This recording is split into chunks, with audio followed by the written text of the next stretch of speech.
औज़ुबिल्लाहिमिनश्शैतानिर्रजीम बिस्मिल्लाहिर्रहमानिर्रहीम। Chapter number 6 start कर रहे हैं, केमिकल एनर्जेटिक्स। अब केमिकल एनर्जेटिक्स में सबसे पहले हमारे पास थर्मोकेमिस्ट्री है। थर्मोकेमिस्ट्री क्या होती है? जैसे नाम से ज़ाहिर है, therm mean heat. Thermochemistry is the study of heat energy absorbed और इवॉल्व ड्यूरिंग फिजिकल और केमिकल चेंज। किसी भी शय के अंदर फिजिकल या केमिकल चेंज जब आता है तो उस दौरान जो हीट की मिकदार जज्ब या खारिज होती है उसे हम क्या कहते हैं जी? उसकी स्टडी को थर्मोकेमिस्ट्री कहा जाता है। It is also called energetics. इसी को एनर्जेटिक्स भी कहते हैं और ये फर्स्ट लॉ ऑफ थर्मोडायनेमिक्स के ऊपर इसकी बुनियाद है। और फर्स्ट लॉ ऑफ थर्मोडायनेमिक्स की सबसे जो स्पेशल एप्लीकेशन है वो है हेज़ेस लॉ। यहाँ पर थर्मोडायनेमिक्स एक और काम करती है, ये हमें हेल्प्स करती है predict spontaneity of reaction under given condition. मखसूस कंडीशन के अंदर कोई भी रिएक्शन होगा या नहीं होगा। स्पॉन्टेनिटी वैसे स्पॉन्टेनियस से है, यानी कोई रिएक्शन खुद ब खुद बगैर किसी बैरूनी मदद के हो तो उसे हम स्पॉन्टेनियस रिएक्शन कहते हैं।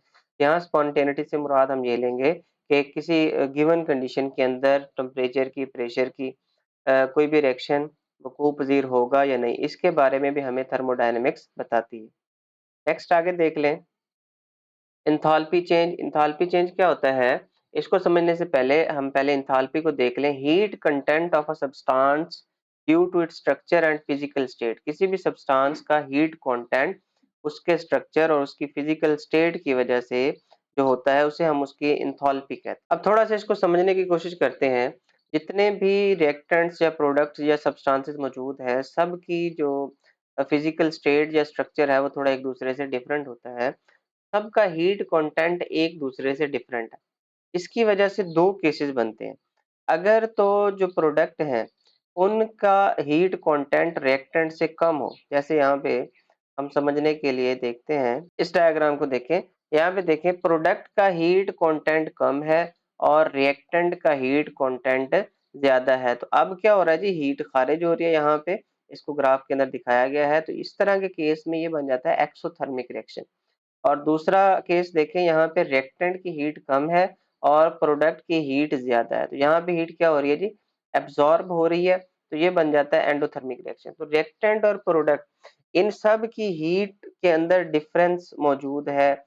कहीं रिएक्टेंट की हीट ज्यादा होती है, कहीं प्रोडक्ट की हीट ज्यादा होती है। तो जब रिएक्टेंट आपस में रिएक्ट करके प्रोडक्ट बनाते हैं तो दो तरह के केसेस बनते हैं। या तो वो हीट उस रिएक्शन के दौरान खारिज होगी या हीट उस रिएक्शन के दौरान जज्ब होगी। तो यहाँ पे इसको देख लेते हैं हम। अगर रिएक्टेंट की हीट ज्यादा हो प्रोडक्ट की हीट से तो ओवरऑल हीट क्या होगी जी? खारिज होगी। तो ये एक्सोथर्मिक रिएक्शन हो जाएगा। और अगर प्रोडक्ट की हीट ज्यादा हो रिएक्टेंट की हीट से, तो जारी बात है प्रोडक्ट की हीट उसी वक्त ज्यादा होगी जब बाहर से हीट जज्ब हुई है, हीट एब्जॉर्ब हुई है। तो क्या होगा जी? डेल्टा एच या जो इंथैल्पी के अंदर तब्दीली आ रही है वो क्या होगी? पॉजिटिव होगी। अच्छा, ये था इंथैल्पी के हवाले से। अब चेंज इन इंथैल्पी क्या है? चेंज इन इंथैल्पी ये है, प्रोडक्ट की इंथैल्पी माइनस रिएक्टेंट की इंथैल्पी। यहाँ पे देख लें, ये वाला फार्मूला देखें। डेल्टा एच बराबर है heat content of products minus heat content of reactant. Product की हीट कंटेंट या इंथैल्पी माइनस रिएक्टेंट की इंथैल्पी, दोनों को माइनस करेंगे तो हमारे पास क्या आ जाएगा जी? एंथैल्पी चेंज आ जाएगा। एक्सोथर्मिक और एंडोथर्मिक प्रोसेसेस क्या होते हैं? जैसे अभी हमने देखा, exothermic heat is evolve to surrounding, जिसमें हीट सराउंडिंग में खारिज होती है, रिलीज होती है, इवॉल्व होती है, इसे हम बोलते हैं एक्सोथर्मिक। और इसकी एग्जांपल हमारे पास है C+O2 sign of CO2, carbon dioxide का बनना।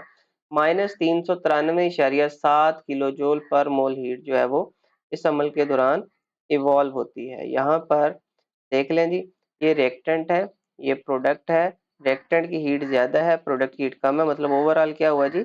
यहाँ पे हीट इवॉल्व हुई है।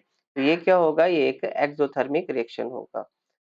यहाँ पे आप CO2 की मिसाल लगा लें। C+O2 इन दोनों की, ये दोनों रिएक्टेंट है, इनकी एंथैल्पी ज्यादा होगी, हीट कंटेंट ज्यादा होगा। और प्रोडक्ट जो CO2 बन रहा है इसका हीट कंटेंट कम होगा। -393.7 किलो जूल पर मोल हीट कंटेंट, ये एंथैल्पी चेंज यहाँ पे आया है, हीट खारिज हुई है। दूसरा केस है हमारे पास endothermic. Heat is absorb from surrounding. Surrounding से हीट क्या होती है?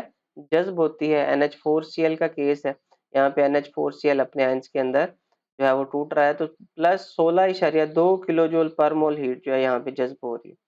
इस दूसरे ग्राफ को देखें, रिएक्टेंट की हीट कम है, प्रोडक्ट की हीट ज्यादा है।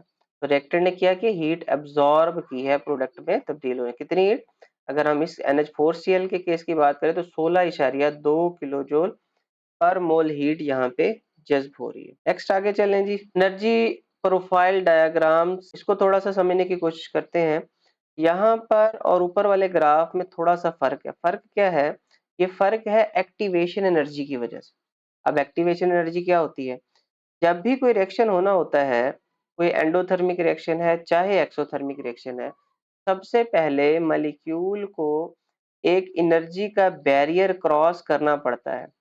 एक्सोथर्मिक रिएक्शन हो चाहे एंडोथर्मिक रिएक्शन हो, ये एनर्जी का बैरियर मॉलिक्यूल क्रॉस करेंगे तो ही प्रोडक्ट में तब्दील होंगे, वरना तब्दील नहीं होंगे। मॉलिक्यूल आपस में टकराते हैं, टकराने के नतीजे में अगर उनको इतनी एनर्जी मिल जाए जिससे वो प्रोडक्ट में तब्दील होने के काबिल हो जाए, तो वो प्रोडक्ट में तब्दील हो जाते हैं, वरना वो वापस बाउंस बैक हो जाते हैं और फिर से टकराने लगते हैं।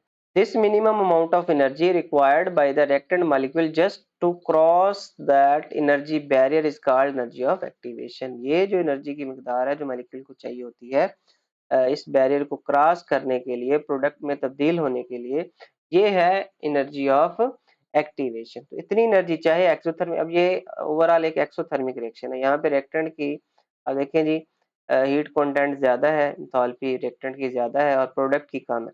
तो ओवरऑल एक्सोथर्मिक रिएक्शन है, लेकिन एक्सोथर्मिक रिएक्शन में भी स्टार्ट में हीट क्या होती है, जज्ब होती है। ये जो हीट जज्ब यहाँ पे इतनी अमाउंट हो रही है, इसे हम क्या बोलेंगे, एक्टिवेशन एनर्जी।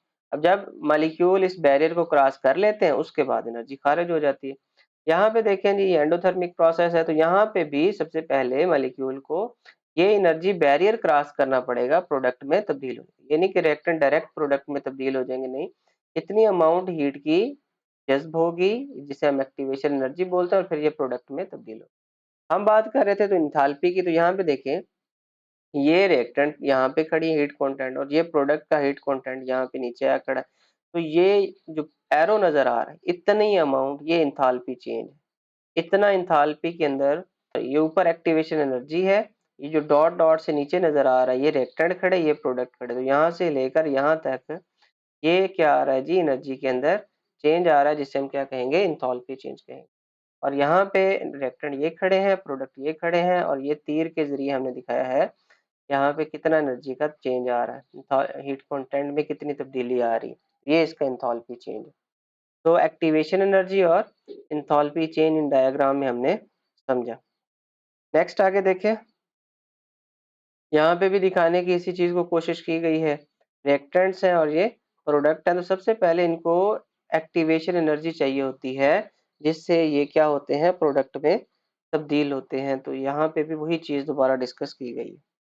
यहाँ पे एक हमारे पास नेक्स्ट है क्विक चेक, CH4 देख लेते हैं हमारे सुनिए, CH4 प्लस O2 साइनाफोर और CO2 plus 2H2O minus 890.3 kilo joule पर मोल। ये क्विक चेक का क्वेश्चन है। ड्रा करें जी एनर्जी प्रोफाइल डायग्राम। इसकी एनर्जी प्रोफाइल डायग्राम कैसे बनेगी, अब ये एक एक्सोथर्मिक रिएक्शन है तो इसकी एनर्जी डायग्राम सिंपल हम किस तरह से बनाएंगे, ये जो पहली डायग्राम बनी हुई है सेम, रिएक्टेंट में आपके पास जो रिएक्टेंट है ये आ जाएंगे CH4 और O2, और प्रोडक्ट के अंदर क्या आ जाएंगे जी, CO2 आ जाएगा और H2 आ जाएगा। ये वाली डायग्राम हम पहले केस में बना देंगे। दूसरा केस में क्या है जी, CaCO3 है, ये बना रहा है CaO और CO2। यहाँ पे 572 किलो जूल पर मोल एनर्जी जज्ब हो रही है। रिएक्टेंट की एनर्जी जो है वो क्या होगी जी, कम होगी, और प्रोडक्ट की एनर्जी क्या होगी जी, ज्यादा होगी। तो यहाँ पे ये वाली जो दूसरी डायग्राम है, रिएक्टेंट पे आप ये लिख दोगे CaCO3 और प्रोडक्ट में क्या लिख दोगे, CaO और CO2, ये वाली डायग्राम इसकी बन जाएगी। दैट्स ऑल, ये हमारा आज का लेक्चर है।